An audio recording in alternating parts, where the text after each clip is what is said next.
اچھا، رمضان میں اکثر ہم نے دیکھا کہ ہمارے یہاں رجحان ہے کہ لوگ زکوٰۃ بھی رمضان میں نکال رہے تھے. زکوٰۃ کن لوگوں پہ فرض ہے اور کن لوگوں کو دینی چاہیے؟ ہاں، کن لوگوں کو دینی چاہیے اس کا تو میں نے ابھی ذکر کیا کہ قرآن مجید میں 8 مصارف بیان ہوئے. انما الصدقات للفقراء والمساکین والعاملین علیہا، جو زکوٰۃ کے محکمے میں کام کرتے ہیں، والمؤلفۃ القلوب وفی الرقاب والغارمین وفی سبیل اللہ وابن السبیل، یعنی اس میں قرض دار ہو گئے، زکوٰۃ کے محکمے میں کام کرنے والے، ایسے نان مسلم جو اسلام کی طرف راغب ہو سکتے ہیں پیسے دے کر، جن کو راغب کیا جا سکتا ہے اور وہ حسن سلوک سے متاثر ہو کر مسلمان ہو سکتے ہیں، ان کو دی جا سکتی ہے.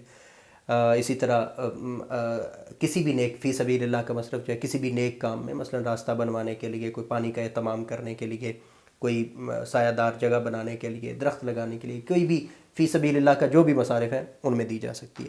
اور اسی طرح جو مسافر ہے اس کو اس کی خدمت خاطر کے لیے زکوٰۃ کے پیسے وہ خرچ کیے جا سکتے ہیں. جو آپ کے سوال کا پہلا حصہ تھا کہ کون زکوٰۃ دیں گے، اس کے لیے ہر سال اناؤنس ہوتی ہے اماؤنٹ ایک اسپیسیفک. ویسے تو دونوں معیار ہیں، چاندی اور سونا، 52 تولے چاندی، 52.5 تولے چاندی اور 7.5 تولے سونا. لیکن اب ہم جانتے ہیں کہ سونے اور چاندی کی پرائس میں بہت ڈفرینس آ چکا ہے. یعنی آج کے دور میں اگر سونے کے حساب سے کریں گے تو شاید یہ 16 لاکھ سے بھی اوپر کچھ بنے، 7.5 تولے سونا. اور اگر چاندی کے حساب سے کریں تو شاید یہ کوئی 1.25 لاکھ کے قریب، 1,30,000 35,000 کے قریب بنے گا.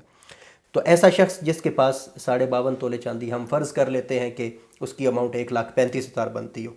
اگر 1,35,000 ایک پورا سال اس کے پاس رہے، 1,35,000 سے اوپر پیسے ہوں یا 1,35,000 ایگزیکٹ اماؤنٹ ہو جو ہمارا نصاب ہے، اس سے زیادہ اس کے پاس اس کے اکاؤنٹ میں رہے یا اس کے گھر میں رہے تو یہ سیونگ اس کی رہی تو اس پر زکوٰۃ فرض ہوگی. اسی طرح جو کاروبار کر رہا ہے اس کی کاروبار کی اگر اماؤنٹ اس سے زیادہ ہے تو منافع کی، جی منافع کی نہ اوورال اس کے سامان کی، اس کے مال تجارت کی اگر اماؤنٹ اس نصاب زکوٰۃ سے زیادہ ہے تو اس پر زکوٰۃ لازم ہوگی. اس کے 2.5% وہ زکوٰۃ کی صورت میں دے گا.